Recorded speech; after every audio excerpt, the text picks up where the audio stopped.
যে করে লোকের মন্দ তার মন্দ করে গোবিন্দ। আপনি যদি মানুষের ভালো চান, ঈশ্বর আপনার ভালো চাইবে। আপনি মানুষের ক্ষতি চাইলে ঈশ্বর আপনার ক্ষতি চাইবে। হ্যাঁ, ভারতবর্ষের একজন সাধু যে কদিন আগে পদ্মশ্রী পেয়েছেন, কার্তিক মহারাজ, বিনা দোষে মিথ্যে অপবাদ দিয়ে তার চরিত্রকে কালিমা লিপ্ত করবার চেষ্টা করা হয়েছিল। মনে রাখবেন, কেউ যদি অন্তর থেকে পবিত্র হয়, শত কলঙ্কের কালিও তাকে অপবিত্র করতে পারে না। সবাই পাশ হয়ে আলাদা হয়ে যায়। যে পবিত্র ছিল সে আছে, সে ছিল সে থাকবে। তাকে কালি লাগিয়ে দেয় এ শক্তি কার আছে? সব সময়ের জন্য মনে রাখবেন, যারা বসে আছেন এই জায়গায়, 7টায় কীর্তনটা শুরু হওয়ার কথা ছিল। 7টায় শুরু হলে 10টায় শেষ হয়ে যেত। 8টায় শুরু হলে 11টায় শেষ হবে। সকলের মনে ধারণা, লোক যদি চলে যায় 11টা পর্যন্ত যদি না থাকে। আরে শোনো, সবাই থাকার জন্য আসেনি। সবাই যদি থাকবে তাহলে যাবে কারা?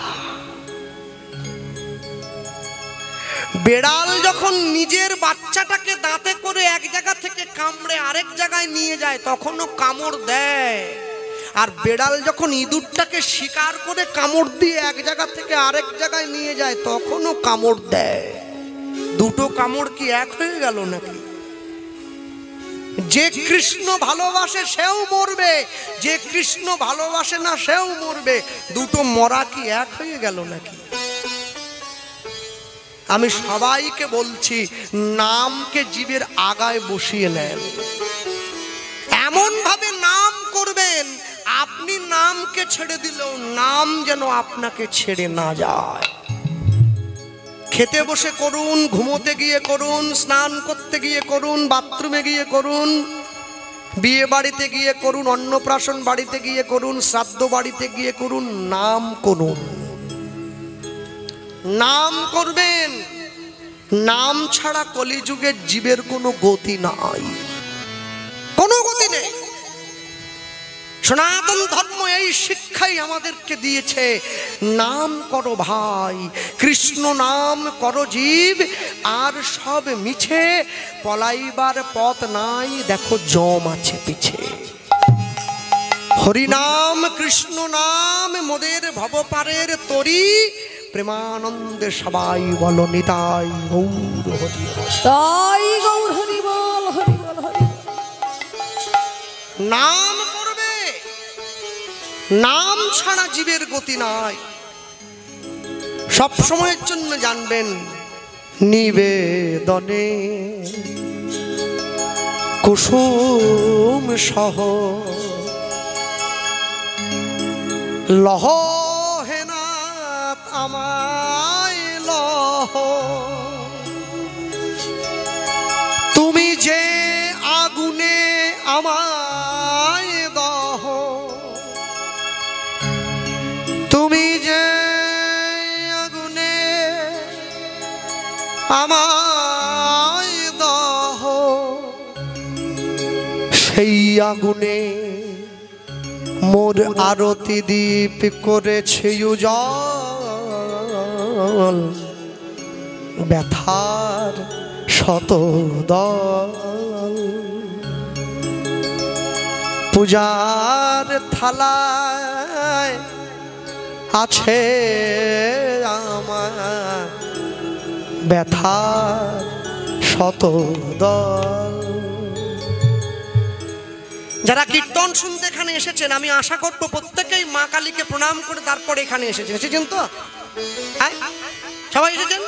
আচ্ছা, হাত তুলে বলুন তো, প্রত্যেকে মাকে প্রণাম করছেন, মাকে গিয়ে বলছেন, মা আমি যেন ভালো থাকি, আমি যেন সুখে থাকি, আমার সংসারের বাধা বিপদ দূর করে দাও। আচ্ছা, কোনো একজনও কি আছে যে মাকে জিজ্ঞাসা করেছেন, মা তুমি কেমন আছো? এই তিরপলের ঘরে বৃষ্টিবাজ মাথায় নিয়ে তুমি কেমন আছো? কজন আমরা মাকে বলেছি, মা তোমার খাওয়া হয়েছে তো? মা তোমার শরীরটা ভালো আছে তো? আর বলি নাই কেন? আমরা জানি আমাদেরটা হলেই হয়ে যায়, ভগবানের আর দরকার পড়ে না। হ্যাঁ, মাঝে মাঝে ঈশ্বরের খোঁজটাও নাও।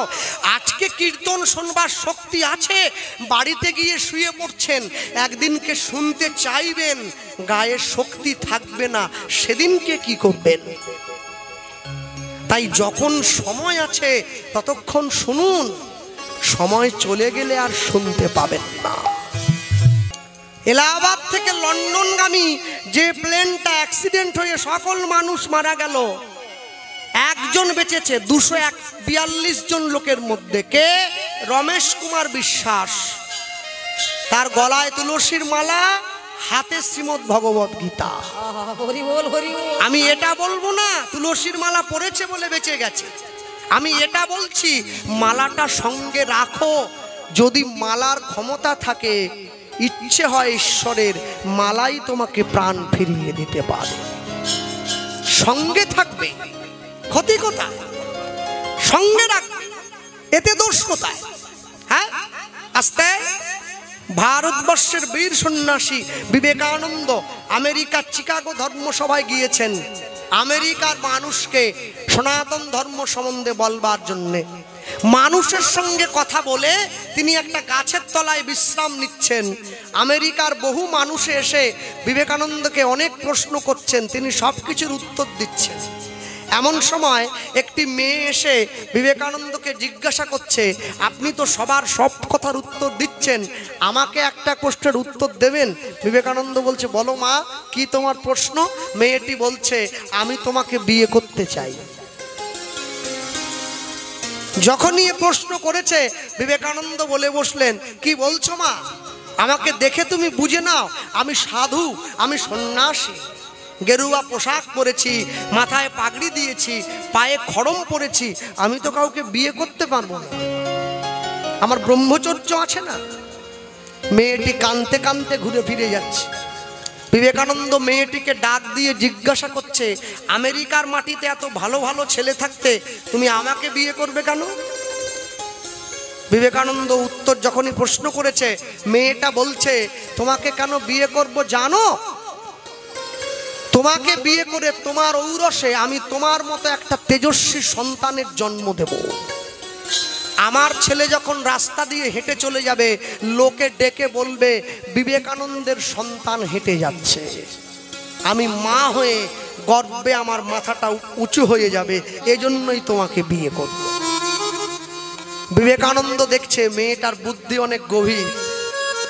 বিবেকানন্দ মেয়েটিকে ডাক দিয়ে বললেন, শোনো মা, তুমি আমার মতো সন্তান চাও বলে তো আমাকে বিয়ে করবে? বলে, হ্যাঁ। শোনো, তোমার দরকার আমার মতো ছেলে, আমারও দরকার তোমার মতো একটা মা। তাহলে আজ থেকে একটা বুদ্ধি করো, তুমি আমাকেই তোমার ছেলে করে নাও, তাহলে আমার ব্রহ্মচর্যটা অটুট থেকে গেল, তোমাকেও আর বিয়ে করতে হলো না, তুমিও আমার মতো সন্তান পেয়ে গেলে। মাকে মাদার আর্থারেট নোবেল ভগ্নী নিবেদিতা, ছেলেকে নরেন্দ্রনাথ দত্ত, স্বামী বিবেকানন্দ। মনে রাখবেন, ভারতবর্ষের মনীষীগণের জীবনী পড়ে দেখবেন, পড়বেন, বাড়ির ছেলে মেয়েদের শিক্ষা দেবেন, বাড়ির ছেলে মেয়েদের পড়াবেন, সনাতন ধর্ম সম্বন্ধে পড়াবেন। হ্যাঁ, ঔরঙ্গজেবের 4 ভাই, দারা, সুজা, মুরাদ, ঔরঙ্গজেব, 4 ভাই তো। ঔরঙ্গজেব নিজে দিল্লির সিংহাসনে বসবে বলে বাকি 3 ভাইকে হত্যা করে 3 ভাইয়ের রক্ত দিয়ে ভাত মেখে নিজের বৃদ্ধ বাবা শাহজাহানের সম্মুখে গিয়ে ধরেছে, বলে খাও। এটাও একটা ধর্ম। সনাতন ধর্মেও 4 ভাই, রাম, লক্ষণ, ভরত, শত্রুঘ্ন। বড় ভাই বনে যাচ্ছে, মেজ ভাই সিংহাসনে বসছে, বড় ভাইয়ের চরণ পাদুকাটা মাথায় নিয়ে 14 বছর রাজ্য শাসন করছে। বড় ভাই ফিরে আসার পরে যত্ন করে পা ধুইয়ে পায়ে সেই চরণ পাদুকা পরিয়ে সিংহাসনে বসিয়ে দিয়েছে। এটাই সনাতন ধর্ম। চিনতে হবে তো, বুঝতে হবে যে মায়েরা বসে আছো, মনে রাখবে সব সময়ের জন্য। হ্যাঁ, এমন পোশাক পরবে না যে পোশাক পরলে তোমাকে দেখে 5 জনের লজ্জা লাগে। এমন পোশাক পরবে যে পোশাকে তোমার প্রতি সম্মানে 5 জনের মাথা নিচু হয়ে যাবে। সেই পোশাক পরবে, আচরণ সেইভাবে তৈরি করবে। নিজেকে জানতে হবে, নিজেকে তৈরি করতে হবে। হ্যাঁ, সব সময়ের জন্য জানবেন, মুসলমান বাড়ির মা বোনেদের পুরো দেহটা ঢাকা দেওয়া থাকে, চোখটা খোলা থাকে। হিন্দু বাড়ির মা বোনেদের পুরো দেহটা খোলা থাকে, চোখটা ঢাকা দেওয়া থাকে। এজন্য ধর্মের এই পরিণতি। তাই গৌর হরি বল হরি বল। কবে বুঝবে, কবে জানবে? বাড়ির ছেলে মেয়েকে ইংরেজি পড়াও, আমি না বলবো না, ইংরেজি শিক্ষায় শিক্ষিত করবে, এটা ঠিক, কিন্তু বাংলা ভুলে গেলে চলবে না। আমরি বাংলা ভাষা, মোদের গরব, মোদের আশা। বাংলা ভুলে গেলে হয়? ছেলেকে মোবাইল নয়, ছেলেকে মোটরসাইকেল নয়, জীবন দাও। মেয়েকে মোবাইল নয়, সংস্কার দাও। তবে সমাজ সুন্দর হবে, তবে সংসার সুখের হবে, না হলে হবে না। কি করে হবে? মনে রাখবে সব সময়ের জন্য, যে মাটিতে জন্ম নিয়েছ, যে মাটিতে খেয়েছ, যে মাটিতে বড় হয়েছ, সবার আগে সেই মাটিটাকে সম্মান করবে, সেই মাটিটাকে সম্মান করবে। যদি সেই মাটিকে সম্মান না করো, তুমি নিজেকে সম্মান করতে পারবে না। এই মন্দিরের মধ্যে যে মা বসে আছে, একবার তার দিকে তাকিয়ে দেখো। মা সর্ব সময়ের জন্য চায় যে আমার সন্তানরা সুখে থাকুক, আমার সন্তানরা ভালো থাকুক, আমার সন্তানরা আনন্দে থাকুক। কিন্তু সন্তানরা যদি নিজের সুখ নিজে বুঝতে না চায়, তাহলে আর বোঝাবে কে? কে বোঝাবে?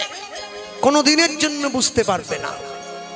হ্যাঁ, একটাই কলম জীবনে এমন বন্ধুত্ব তৈরি করবে, যে বন্ধুত্ব কোনোদিন কোনোভাবেই তোমাকে ছেড়ে দিয়ে না যায়। আজকে জাফরাবাদ, বাঁধপুল, ফুলপুর গ্রামে হরিনাম হচ্ছে। এই কীর্তনকে কেন্দ্র করে অনেকের বাড়িতে অনেক আত্মীয় বন্ধু বান্ধব এসেছে। একজন লোক বহরমপুরে থাকে, এই গ্রামে তার বাড়ি আছে, সেও এসেছে গ্রামে কীর্তন। এই গ্রামে একটা গোয়ালা আছে, সে প্রত্যেক দিন 10টা বাড়িতে দুধ দেয়, তার গরুটা আবার 10 কিলোই দুধ দেয়। ওই বাবু ডেকে গোয়ালাকে বলছে, কালকে থেকে আমার বাড়িতেও 1 কিলো করে দুধ দিবি, আমার মেয়ে জামাই এসছে, আমার নাতি এসেছে, নাতিটাকে খাওয়াবো। তো দুধের দাম কত? বলে 60 টাকা করে কিলো নিচ্ছে। বলে আমি 80 টাকা করে দেবো।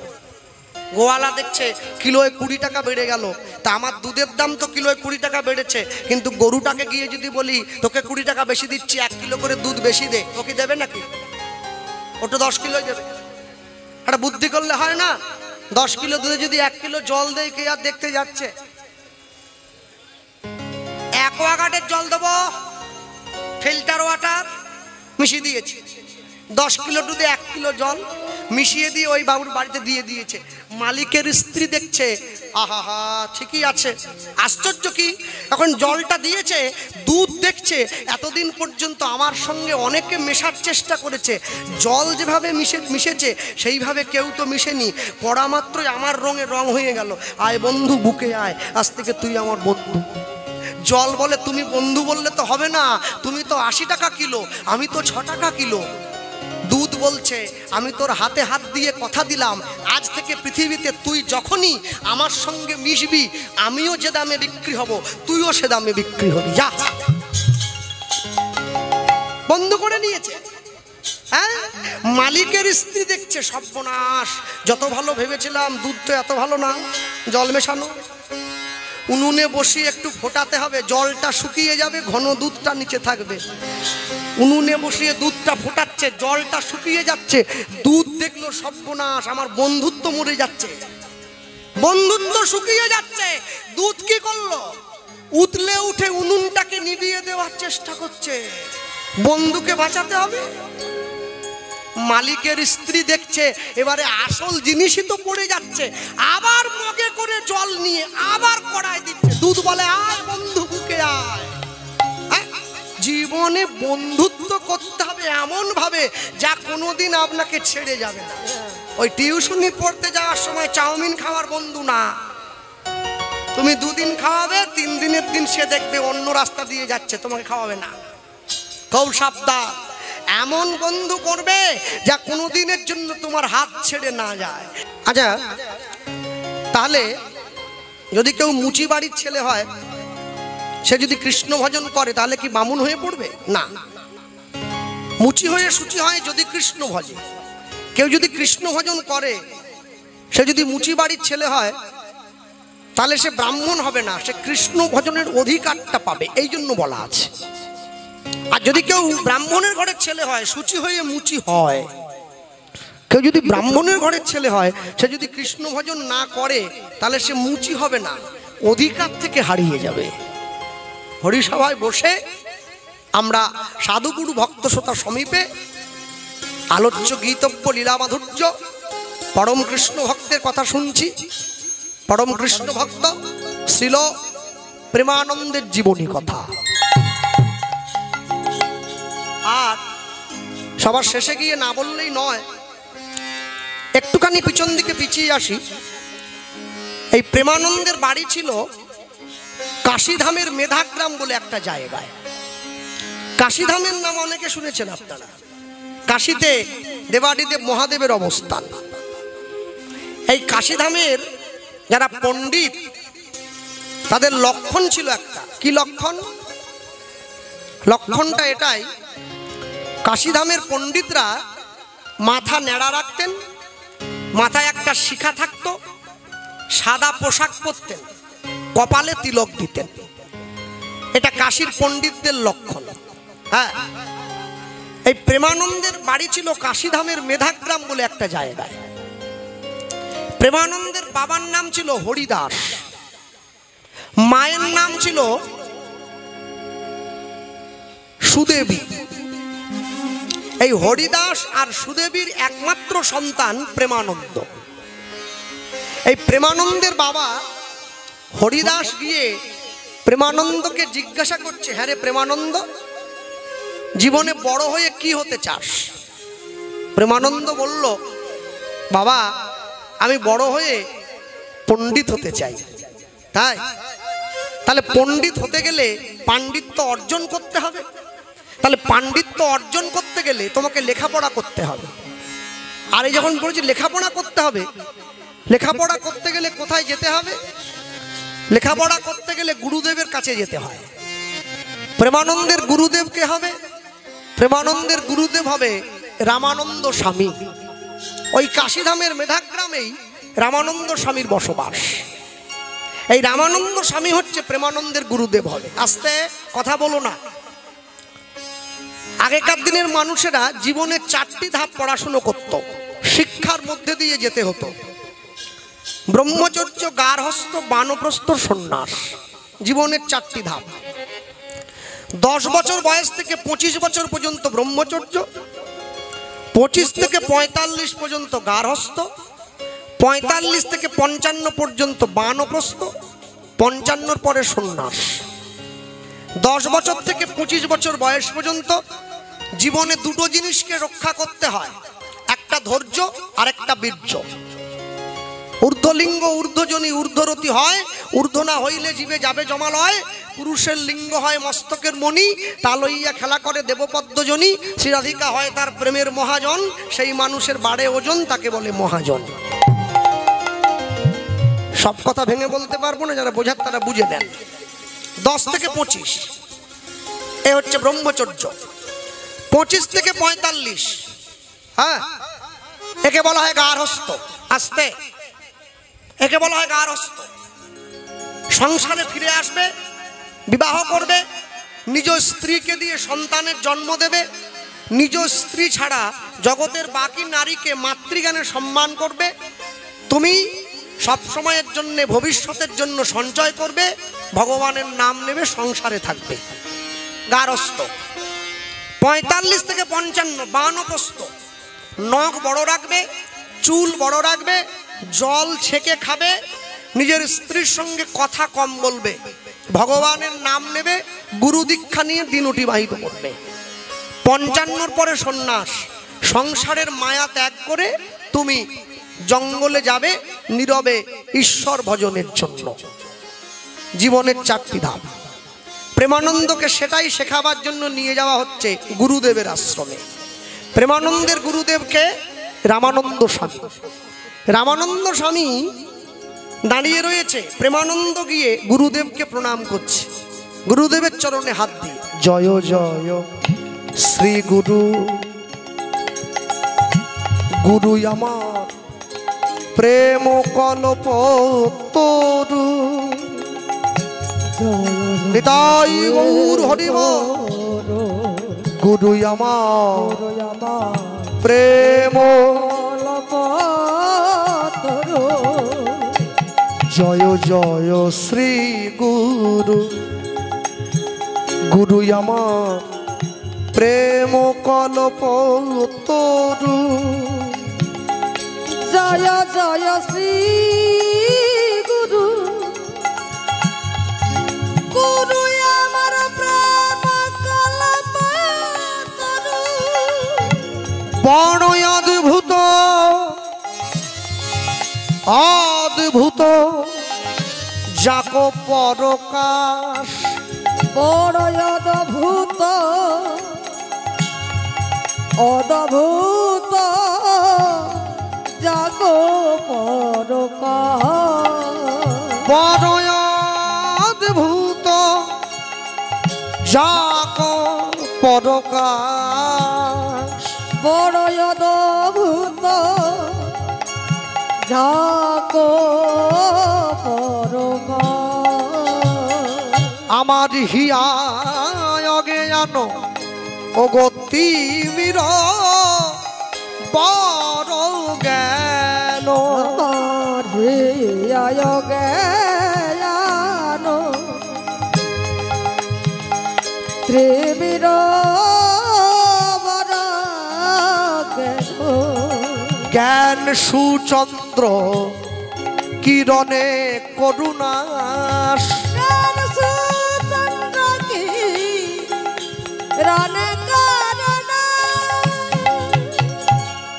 হাত তুলুন তো কারা কারা গুরু দীক্ষা নিয়েছেন দেখে একটুখানি।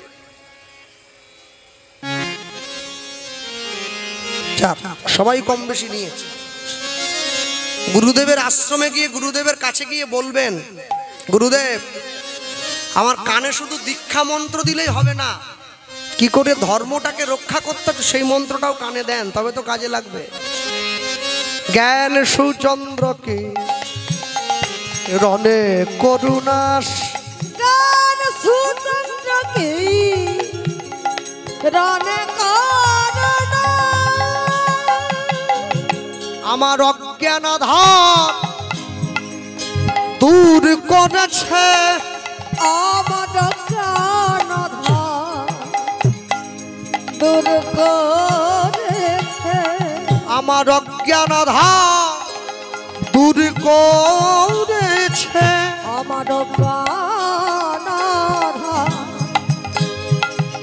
দূর করেছে, ও গো জ্ঞানের বাতি জ্বালায় দিয়ে আমার অজ্ঞান দূর করেছে, ও গো পরম দয়াল শ্রী গুরুদেব আমার অজ্ঞান দূর করেছে, আমি নিলাম নিলাম শরণ নিলাম, আমার অজ্ঞান দূর করেছে, আমি তোমার চরণে আশ্রয় নিলাম, আমার অজ্ঞান দূর করেছে, আমায় চরণ তলে আশ্রয় দিও হরিব, অজ্ঞান দূর করেছে, চরণ তলে আশ্রয় দিও, অজ্ঞান দূর করেছে, অজ্ঞান দূর করেছে, জ্ঞান সুচন্দ্রকে রণে করুণা, জ্ঞান সুচন্দ্রকে রণে গুরু ব্রহ্মা গুরু বিষ্ণু গুরু বিষ্ণু গুরুদেব মহেশ্বর মহেশ্বর গুরুদেব পরম ব্রহ্ম পরম ব্রহ্ম তস্मै শ্রী গুরবে নমঃ, তস্मै শ্রী গুরবে নমো নমো। গুরুদেবকে তুলে দাঁড়িয়েছে। যখনই গুরুদেবকে প্রণাম করে প্রেমানন্দ উঠে দাঁড়িয়েছে, গুরুদেব সঙ্গে সঙ্গে প্রেমানন্দকে জিজ্ঞাসা করছে, প্রেমানন্দ তুমি কি আমার আশ্রমে থাকবে বাবা? বলছে আগে হ্যাঁ থাকবো। শোনো তুমি যদি আমার আশ্রমে থাকো, একটা কথা মনে রাখবে, আমার আশ্রমে কিন্তু এমনি এমনি থাকা যায় না। আমার আশ্রমে থাকতে গেলে কিন্তু কাজ করতে হয়। আশ্রম মানে কি? যেখানে পরিশ্রম দিয়ে, শ্রম দিয়ে টিকে থাকতে হয়, তাকে আশ্রম বলে বলা হয়। এই যে মায়েরা বসে আছেন না, সারা জীবন ধরে রান্না করে শুধু ভূত খাওয়ালেন। হ্যাঁ, মনে রাখবেন, যেদিনকে আপনাদের হাতের রান্না গৌর গোবিন্দের সেবায় লাগবে, সেদিনকে আপনাদের রান্না শেখা সফল হবে, তার আগে নয়। ভগবানের জন্য সবাই রান্না করতে পারবে না, সে সৌভাগ্য সবার হবে না। হ্যাঁ, এজন্য ভাগ্যের দরকার আছে। যে গ্রামে হরিনাম হয়, আপনাদের গ্রামের নাম কি? আচ্ছা, জাফরাবাদ, বাঁধপুল নাকি ফুলপুর? ফুলপুর। যে গ্রামে হরিনাম সংকীর্তন হয়, গ্রামের মানুষ যদি হরিনামের কৃপা পেতে চায়, যে কদিন গ্রামে হরিনাম হবে, যারা হরিনাম করাচ্ছে, যে গ্রামের হরিনাম, সেই গ্রামের মানুষকে সম্পূর্ণ সেই হরিনামের কটা দিন, হরিনাম চলাকালীন সম্পূর্ণ নিরামিষ খেতে হবে, তবে হরিনামের কৃপা পাবে, না হলে পাবে কি করে? এত সহজ নয়। হরিনাম এতই খাবলা খাবলা, গায়ে নাই ছাল বাকলা, রামান গায়ে একলা একলা বললেই হবে নাকি? এই জন্য কষ্ট করতে হয়। প্রেমানন্দ গুরুদেবকে প্রণাম করে উঠে দাঁড়িয়েছে। গুরুদেব প্রেমানন্দকে জিজ্ঞাসা করছে, আরে প্রেমানন্দ, তুই যে আমার আশ্রমে থাকবি, আশ্রমে থাকতে হলে কাজ করতে হয়, তো তুই কি কাজ করবি? বলে, গুরুদেব আপনি যেই কাজটা বলবেন আমি সেইটাই পারি। না না, বেশি কিছু ভারী কাজ তোকে করতে হবে না, তুই একটু হালকা কাজ কর। কি হালকা কাজ? ভিক্ষা করতে পারবি?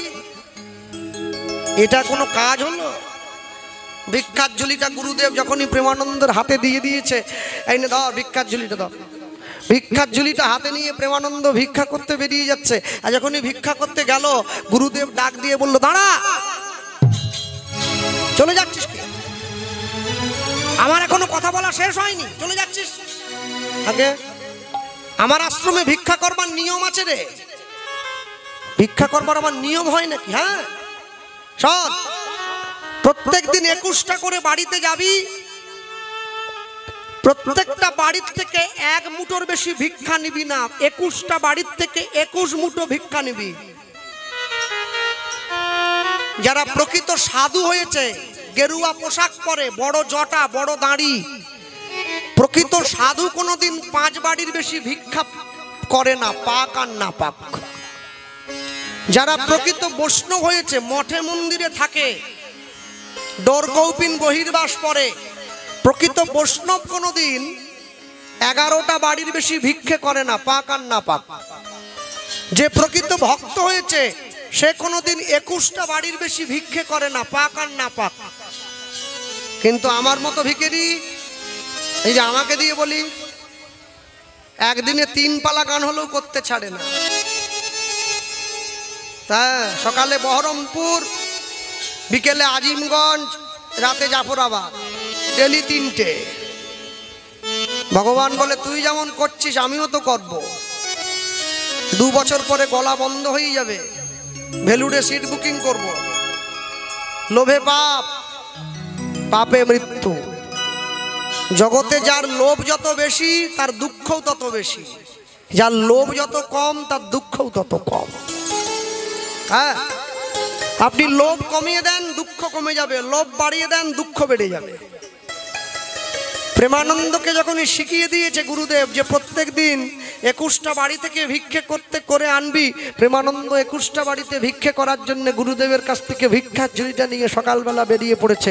ভিক্ষা করতে যাচ্ছে মানুষের দরজায় ঘুরে। গুরুদেবের আশ্রমে সেবা দেবে, গুরুদেবকে দেবে।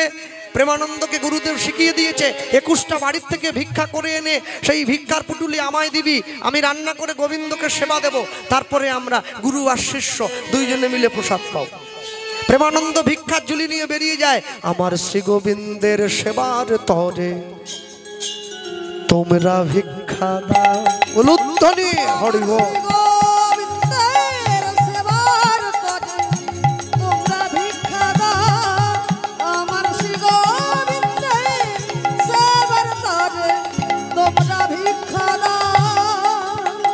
আমার শ্রী গোবিন্দের সেবার তরে তোমরা ভিক্ষা দাও।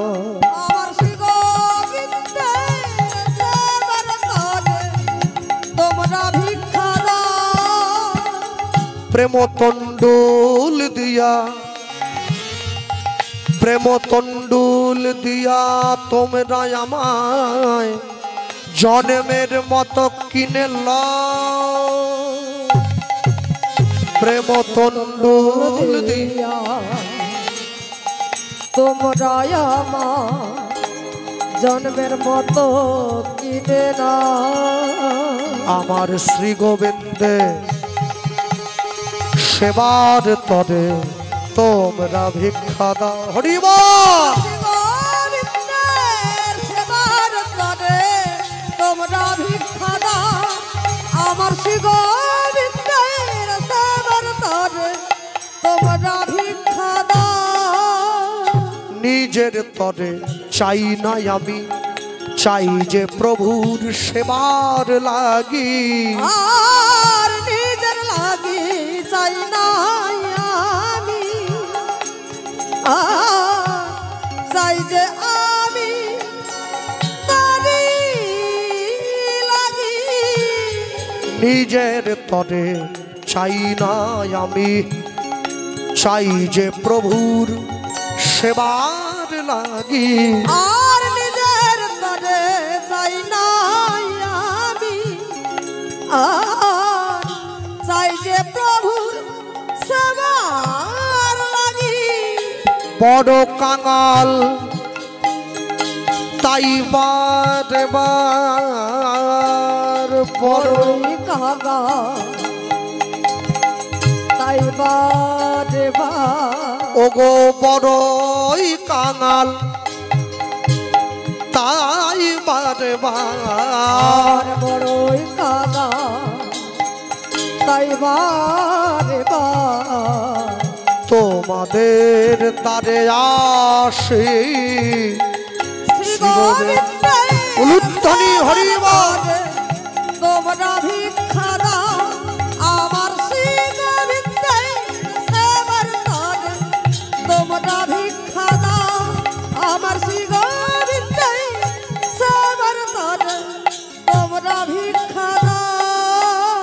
আমায় তোমরা ভিক্ষা দাও, তোমরা ভিক্ষা দাও। তোমরা ভিক্ষা দাও। ভিক্ষা দাও। আমায় তোমরা ভিক্ষা দাও। তোমরা ভিক্ষা দাও। মুষ্টি ভিক্ষা করিয়া যায় প্রেমানন্দ, জয় প্রেমানন্দ। তা দেখিয়া গুরুদেবের প্রাণে বড়ই আনন্দ। বড়ই আনন্দ। যেহেতু কমিটির দাদা ভাইয়েরা বাবুরা ভিক্ষার জন্য যাচ্ছে, আমি একটা কথা আপনাদের সকলকে জানিয়ে রাখি।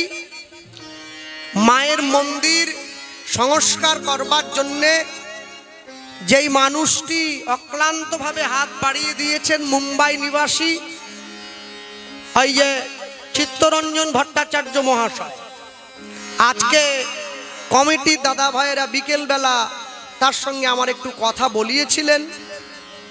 তো তিনি আমাকে বললেন, মাকে বসা ওকে, তিনি আমাকে বললেন যে এই মন্দির সংস্কার এখনো বিপুল অর্থ প্রয়োজন এবং সেটা যেন প্রত্যেকটি সনাতনী মা বোনেরা এবং দাদা ভাইয়েরা, বাবা মায়েরা, তারা সকলে এই ভিক্ষা একযোগে করে মন্দিরটি সংস্কার করেন। আমি আপনাদের কাছে এই আশা রাখব। আর আজকে যত ভক্ত উপস্থিত হয়েছেন, বৃষ্টিটা না হলে আজকে ভক্ত সংখ্যায় দ্বিগুণ হতো, আরো বাইরের লোকেরা আসতে পারেনি সবাই। তো যে কজনই এসেছেন, যে সমস্ত কমিটির বাবারা থালা নিয়ে গেছেন আপনাদের সামনে, ওই থালা যেন খালি না থাকে, থালা যেন ভর্তি হয়ে যায়। এক আর দ্বিতীয় নম্বর কথা, আরেকটা অনুরোধ করে যাচ্ছি, এই যে মায়ের মন্দির আছে, আগামী বছর থেকে কীর্তন তো হবে, এতদিন ধরে চলছে, আমাদের আশা হোক না হোক কীর্তন হবে, তো আপনারা গ্রামের মানুষ আরেকটু ভিক্ষা শিক্ষা দিয়ে আরেকটা কাজ করবেন। কি বলুন তো? সকলে মিলে 10 টাকা 20 টাকা করে ভিক্ষা তুলে এই মন্দিরে একটা মাইক আর মেশিন লাগাবেন।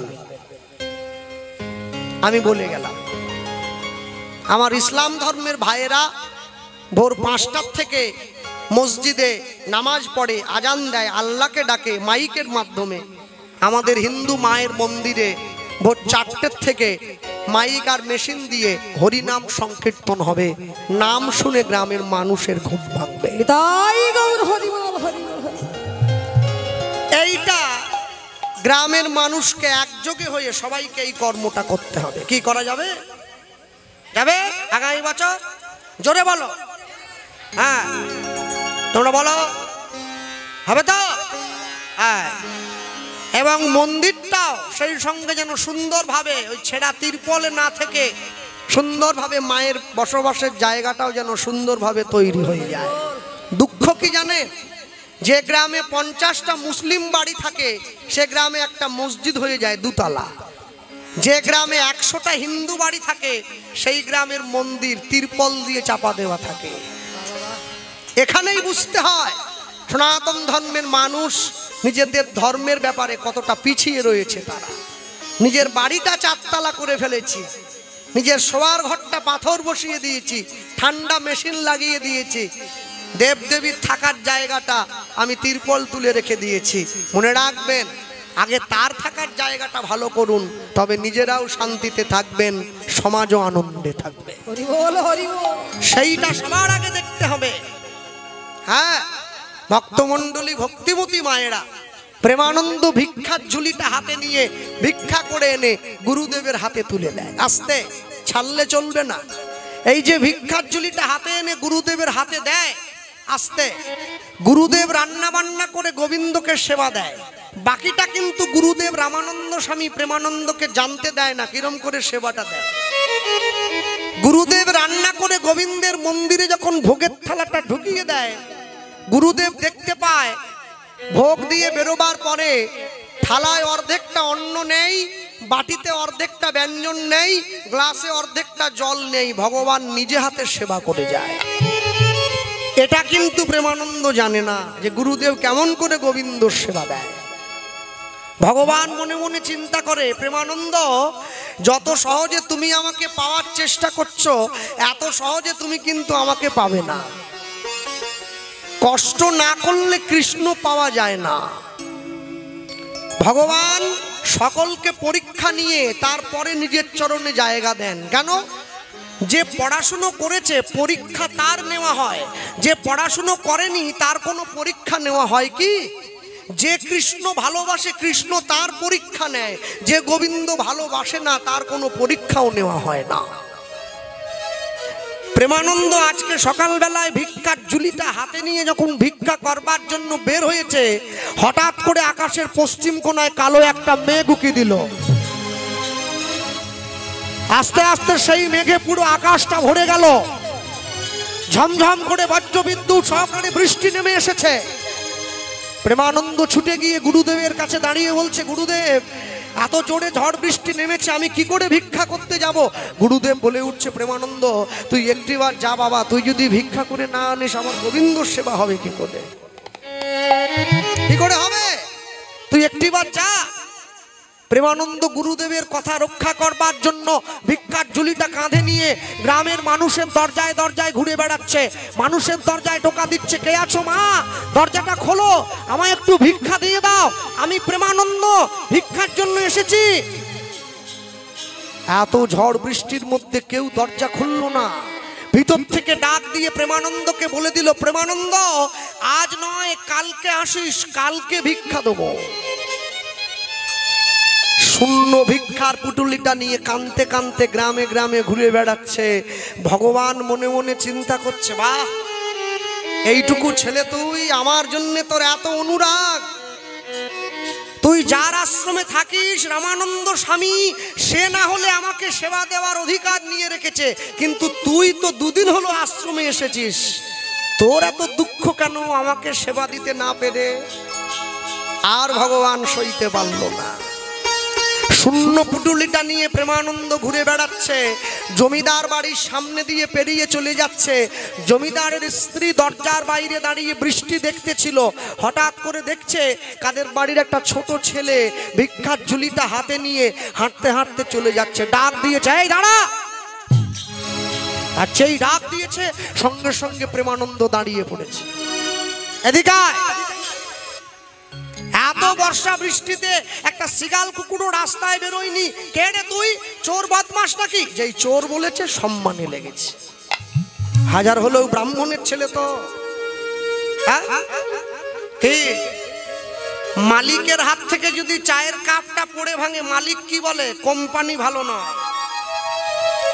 আর যে মেয়েটা প্রত্যেক দিন বাড়িতে বাসন মাজতে আসে, যদি তার হাত থেকে চায়ের কাপটা পড়ে ভাঙে, মালিক কি বলে? সামনের মাসের বেতন থেকে 50 টাকা কাটবো। তুই যে কাপ ভাঙলি। আর যদি ওর নিজের হাত থেকে পড়ে ভাঙে, বলে কোম্পানি ঠিক ছিল না, ঠকে গেছি।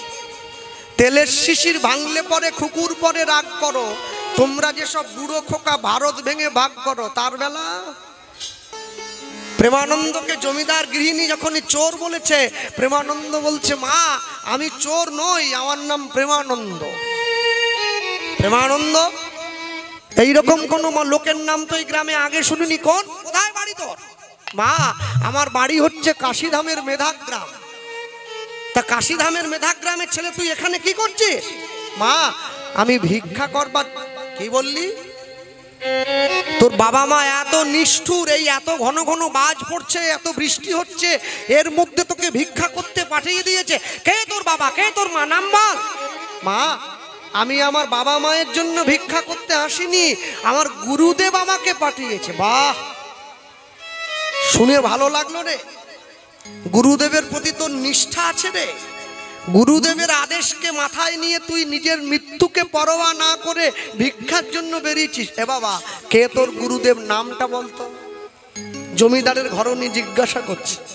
যেই বলেছে নামটা বল, প্রেমানন্দ বলছে, মা আমার গুরুদেবের নাম কি জানো? আমার গুরুদেবের নাম হচ্ছে রামানন্দ স্বামী। চমকে উঠলো, ছুটে গিয়ে প্রেমানন্দকে বুকে জড়িয়ে ধরলো। প্রেমানন্দ তুই তুই কি বললি? নামটা নামটা আরেকবার বল। নামটা? আমার গুরুদেবের নাম রামানন্দ স্বামী।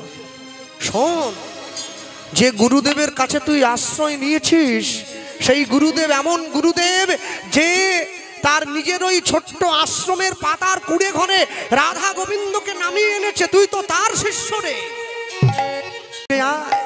প্রেমানন্দকে জড়িয়ে ধরে জমিদার ঘরণী ঘরে নিয়ে গেছে। গুরু মিলে লাখে লাখে, শিষ্য মিলে এক, শিষ্য মিলে লাখে লাখে, গুরু মিলে এক। প্রেমানন্দকে নিয়ে গিয়ে, শোন বাবা, তোর মতো ভক্তের চরণ ধুলি যদি এই ঘরে পড়ে, আমার এই ঘরটা তো তীর্থ হয়ে যাবে রে। আয় ঘরে আয়, আয় ঘরে আয়। তা কোথায় যাচ্ছিস বাবা? মা আমি তো প্রতিদিনই গুরুদেবের নির্দেশে ভিক্ষা করতে যাই, আজকে ভিক্ষা পাইনি বলে এত দূরে এসেছি, আজকে আমি তোকে ভিক্ষা দেবো। জমিদারের ঘরণী বলছে, হবে না তো, তুমি আমাকে এক মুঠোর বেশি দিতে পারবে না। আমার গুরুদেবের নিয়ম আছে, প্রতিদিন 21টা বাড়ির থেকে ঘুরে ঘুরে প্রতিটা বাড়ির থেকে এক মুঠো করে নিতে হবে। তুমি তো আমাকে এক মুঠো দেবে, ওই দিয়ে কি আর গোবিন্দ সেবা হয়? জমিদারের ঘরণী বলছে, তুই এত বোকা কেন রে? হ্যাঁ, তুই জানিস তুই কত দূরে এসেছিস? তোর গুরুদেব কি দেখতে আসছে নাকি? কটা বাড়ির থেকে কত মুঠো চাল নিলি? আজকে আমি তোকে 21 মুঠো চাল দিয়ে দেবো, তুই গিয়ে গুরুদেবকে জানিয়ে দিবি তুই 21টা বাড়ির থেকে ঘুরে ভিক্ষা করেছিস। গুরুদেবের কথা অমান্য করলো, ভিক্ষার ঝুলিটা পেতে দিয়েছে। প্রেমানন্দ ভাবছে, সত্যি তো গুরুদেব কি জানতে পারবে নাকি? দাও। ভিক্ষার ঝুলি পেতে দিয়েছে। আর জমিদারের ঘরণী সোনার থালায় করে প্রেমানন্দকে ভিক্ষা দিচ্ছে। থালা ভর্তি করে ভিক্ষায় আনিয়া যে দিল উলুধ্বনি, থালা ভর্তি করে ভিক্ষায় আনিয়া যে দিল, প্রেমানন্দ আনন্দেতে গ্রহণ করিল, প্রেমানন্দ আনন্দেতে গ্রহণ করিল, প্রেমানন্দ আনন্দেতে গ্রহণ করিল। ভুলিয়া যে গেল তখন গুরুর বচন, ভুলিয়া যে গেল তখন গুরুর বচন, ভুলিয়া যে গেল তখন গুরুর বচন, ভুলিয়া যে গেল তখন গুরুর বচন। ওগো ভিজিতে ভিজিতে আইলা আশ্রমে তখন, আরে ভিজিতে ভিজিতে আইল আশ্রমে তখন, ওগো ভিজিতে ভিজিতে আইলা আশ্রমে তখন, আর ভিজিতে ভিজিতে আইল আশ্রমে তখন, ওগো ভিজিতে ভিজিতে আইলা আশ্রমে তখন, ভিজিতে ভিজিতে আইল আশ্রম তখন। কি আনন্দ কি আনন্দ কি আনন্দ কি আনন্দ কি আনন্দ কি আনন্দ, কি আনন্দ কি আনন্দ, ওগো ভিক্ষা করে প্রেমানন্দ, কি আনন্দ কি ভিক্ষা আনন্দ। করে প্রেমানন্দ, আজ হরি হরি হরি বলে, ভিক্ষা করে প্রেমানন্দ, হরি হরি হরি বলে, ভিক্ষা করে প্রেমানন্দ, হরি হরি হরি বলে, ভিক্ষা করে প্রেমানন্দ, হরি হরি হরি বলে। কি আনন্দ কি আনন্দ, কি আনন্দ কি আনন্দ, কি আনন্দ কি ওগো আনন্দ। ভিজিতে ভিজিতে আইলা আশ্রমে তখন, ওরে ভিজিতে ভিজিতে আইল আশ্রমে তখন। গুরুদেবের সামনে দাঁড়িয়েছে। গুরুদেব আমি ভিক্ষা করেছি, আয় আয় আয় প্রেমানন্দ আয় আমার কাছে আয়। প্রেমানন্দ ছুটে গিয়ে গুরুদেবের হাতে যেই ভিক্ষার ঝুলিটা তুলে দিয়েছে, দে বাবা দে, আমার গোবিন্দ অনেকক্ষণ থেকে বসে আছে উপোস করে। যেই প্রেমানন্দ ভিক্ষার ঝুলি, একই রে প্রেমানন্দ, ভিক্ষার ঝুলিটা একটু বেশি ভারী মনে হচ্ছে। না না না গুরুদেব আপনি ভুল করছে, প্রত্যেকদিন ভিক্ষা করে আনি না, আজকে বৃষ্টির জল পড়ে ভিক্ষার ঝুলিটাও ভিজে গেছে, চালগুলো ভিজে গেছে, একটু ফুলে উঠেছে তো ওই জন্য বেশি ভারী মনে হচ্ছে। ও হ্যাঁ বৃষ্টি হচ্ছিল, ঠিক ঠিক ঠিক ঠিক, কই দেখি তো। গুরুদেব ভিক্ষার ঝুলির মধ্যে হাতটা ঢুকিয়ে এক মুঠো চাল বের করে এনে প্রেমানন্দের সামনে, একই রে প্রেমানন্দ এত সরু সরু চালের দানাগুলো কে তোকে ভিক্ষা দিল? ভিক্ষা করতে গেলে তো মোটা মোটা চাল দেয় মানুষে, 21টা বাড়ির থেকে 21 রকমের চাল আনিস প্রতিদিন, আজকে একই রকমের চাল। প্রেমানন্দ দেখছে সর্বনাশ, ধরা পড়ে যাব তো, কি হবে? গুরুদেব আজকে যাদের বাড়িতে ভিক্ষা করতে গিয়েছিলাম না সবাই জমিদার। হ্যাঁ বলিস কি রে, 21টা জমিদার বাড়ি? হ্যাঁ তাহলে বলছি কি, আর জমিদাররা কি আর সরু চাল মোটা চাল খায়? সব সরু চাল। বাহ বাহ বাহ বাহ, তাহলে আমার গোবিন্দ অনেকদিন পরে একটু প্রাণ ভরে আজ সেবা করবে। নিয়ে আয় বাবা নিয়ে আয়, শিগগিরি নিয়ে আয়। ভিক্ষার ঝুলিটা হাতে দিয়ে দিয়েছে, ভিক্ষার ঝুলিটা হাতে দিয়ে যা তুই স্নানান্নিক করে নে, আমি রান্না বান্না করে গোবিন্দকে সেবা দিই। গুরুদেব চালের পুটুলি নিয়ে রান্না করতে গেল, আর ওইদিকে প্রেমানন্দ স্নান করতে গিয়েছে। মনে মনে ভাবছে, যা গুরুদেবকে বুঝিয়ে তো দেওয়া গেছে, জীবনে 4টে জায়গায় মিথ্যে কথা বলতে নেই। বাবা মায়ের কাছে, সাধুগুরু বৈষ্ণবের কাছে, ডাক্তারবাবুর কাছে, আর উকিল ব্যারিস্টারের কাছে। প্রেমানন্দ দ্বিতীয় কর্মটা করছে, গুরুদেবের কাছে মিথ্যে কথা বলছে। প্রেমানন্দ স্নান করতে চলে গেল, ভাবলো গুরুদেব জানতেই পারবে না, জানতে তো পারেও নি, কি করে জানবে, কি করে জানবে? হ্যাঁ গুরুদেব রান্না বান্না করে ভোগের থালাটা ঢুকিয়ে দিয়েছে গোবিন্দের ঘরে, দরজাটা বাইরে থেকে বন্ধ করে দিয়েছে। প্রেমানন্দ স্নান করতে গেছে, আর ভোগের থালাটা ঘরে ঢুকিয়ে দিয়ে কৃষ্ণ নামের মালা গেথে দরজার বাইরে কৃষ্ণ নামের মালা গেথে, কৃষ্ণ নামের মালা গেথে গলায় পরে না রাধা নাম, সাদা বাঁশির সুর ভরে নাও। হরি বল উলুধ্বনি, কৃষ্ণ নামের মালা গেথে, হরি নামের মালা গেথে, কৃষ্ণ নামের মালা গেথে গলায় পরে নাও। রাধা নাম সাদা বাঁশির সুর ভরে নাও, কৃষ্ণ নামের মালা গেথে। আস্তে একটু হাত তোলা যায়? তুলেছ? তোলা যায়? যারা হাত নামিয়ে রেখেছে আমি যাবার সময় কমিটিকে বলে যাব এরা কেউ যেন লক্ষ্মীর ভান্ডার না পায়। চলো নামাচ্ছে কে? হ্যাঁ তালিটা দাও। কৃষ্ণ নামের মালা গেতে, কৃষ্ণ নামের মালা গেথে গলায় পরে নাও রাধা নাম সাদা বাঁশির সুর ভরে নাও। উলুধ্বনি কৃষ্ণ নামের মালা গেথে, কৃষ্ণ নামের মালা গেথে গলায় বেঁধে না রাধা নাম সাদা বাঁশির সুর ভরে নাও। রাধা নামে হরি রাধাবাসী সুর ভরে না। আপন করিয়া গাও সেই নাম, শান্তি পাইবে তুমি, তুমি পাবে পরিত্রাণ। আপন করিয়া গাও সেই নাম, শান্তি পাইবে তুমি, তুমি পাবে পরিত্রাণ। তোমার মানব জনম ধন্য হবে, যাইবে ব্রজধাম। তোমার মানব জন্ম ধন্য হবে, যাবে ব্রজধাম।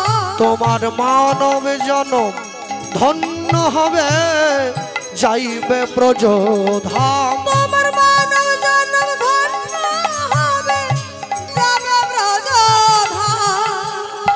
প্রাণ ভরে নাম গাও, নাম গাও, নাম গাও।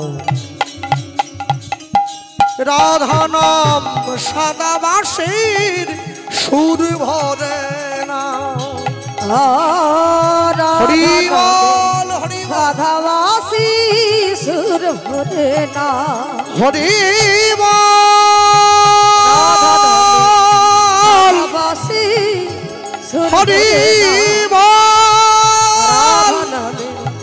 হরি বল, না হরি বল, রাধাবাসী হরি হরি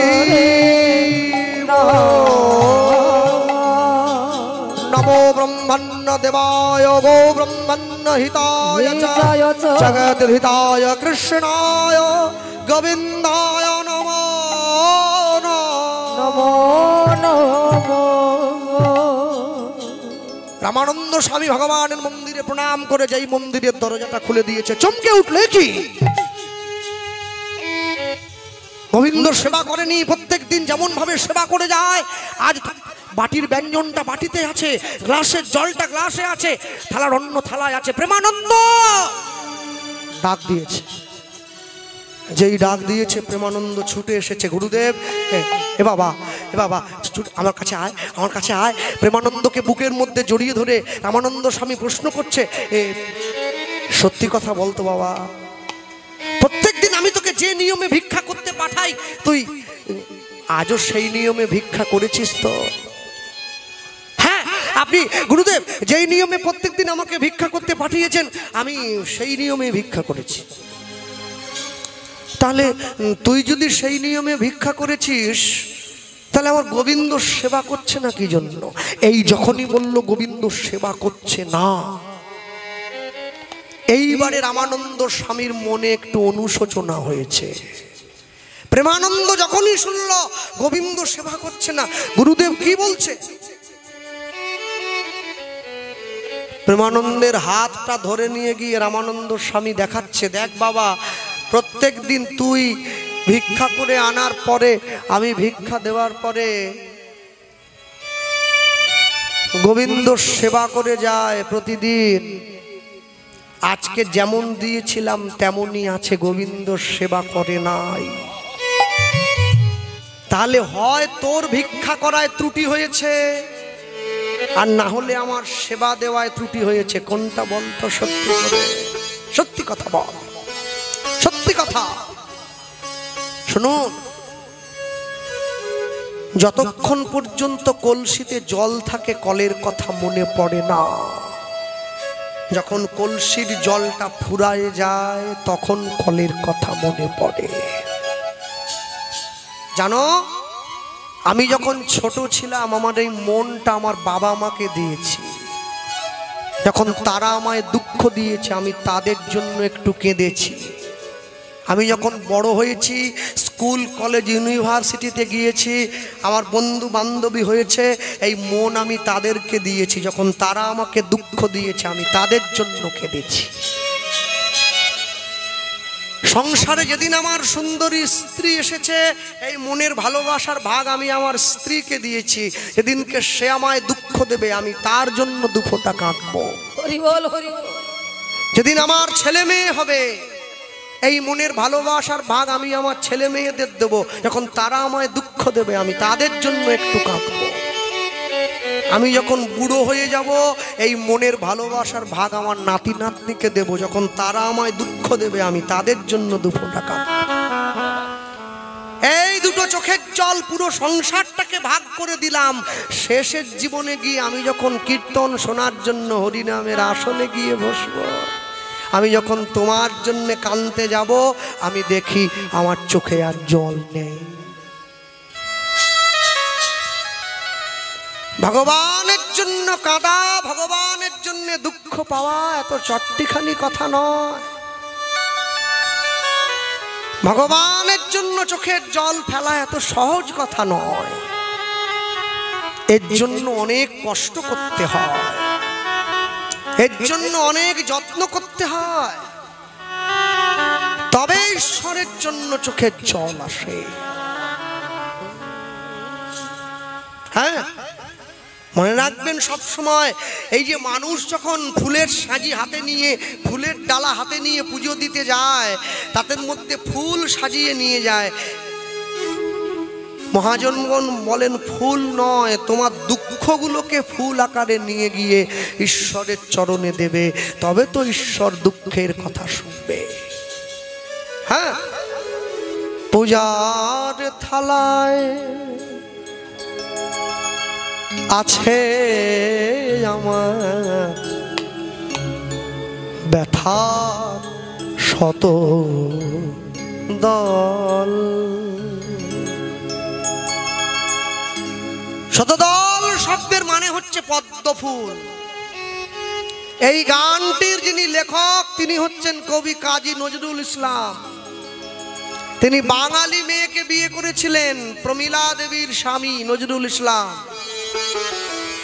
দীর্ঘদিন যখন সন্তান হয় নাই, প্রমীলা দেবী যখন ফুলের সাজিটা নিয়ে মন্দিরে যেতেন পুজো দিতে, কাজী নজরুল ইসলাম দেখতেন আর লিখতেন যে, প্রভু, আমার স্ত্রী তোমার কাছে পদ্ম ফুল নিয়ে পুজো দিতে যায় না, নিজের দুঃখের ফুলগুলো নিয়ে তোমার চরণে দিতে যায়। পূজার থালায় আছে আমার ব্যথার শত দল। আমার স্ত্রী তোমার কাছে যে দুঃখের ডালিটা নিয়ে গেছে, তুমি তোমার চরণটা এই দুঃখের ডালিতে রাখো। হে দেবতা, রাখো সেথায়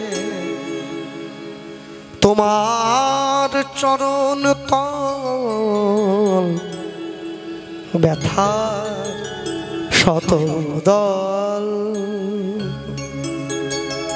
পূজার থালায় আছে আমার ব্যথার শত দল।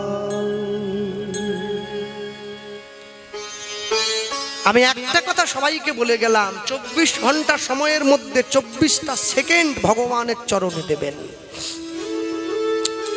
গোবিন্দের চরণে 24টা সেকেন্ড দিয়ে যদি পারেন 2 ফোঁটা চোখের জল দেন। প্রেমানন্দ গুরুদেবের চরণটা জড়িয়ে ধরে বলছে, গুরুদেব আমি আপনাকে মিথ্যে বলেছিলাম, আমি ভিক্ষা করে আনিনি। তাহলে বল বাবা, তুই কার বাড়ি থেকে চুরি করে আনলি? সত্যি কথাটা বল, সত্যি কথা, হ্যাঁ সত্যি কথাটা বল। আপনারা মুর্শিদাবাদের মানুষ বসে আছেন, প্রেমানন্দ গুরুদেবকে বলছে আমি ভিক্ষা করেছি, ঝড় বৃষ্টি বজ্রপাত দুর্দৈব দেখিয়া, দুর্দৈব দেখিয়া কেমনে পাইব ভিক্ষা, পাইব ভিক্ষা, শুধু কাঁদে মোর হিয়া, কাঁদে মোর হিয়া।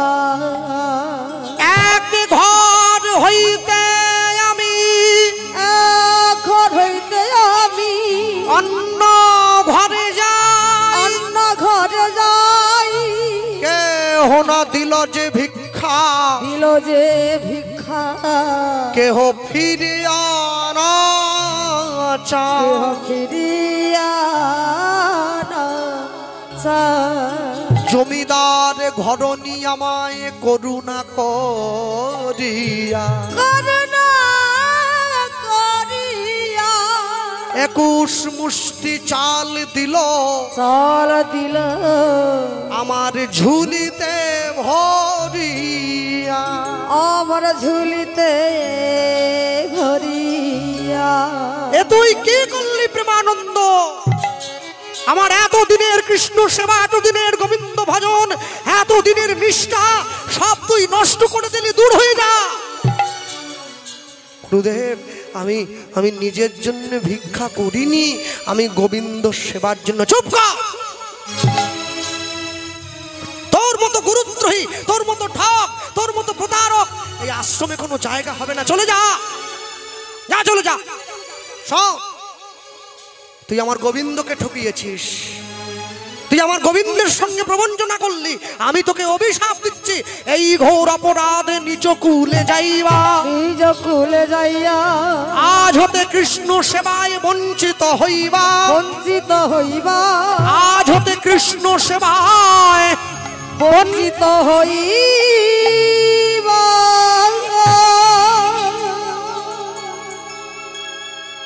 প্রেমানন্দ গুরুদেবের অভিশাপটা মাথা পেতে নিয়েছে।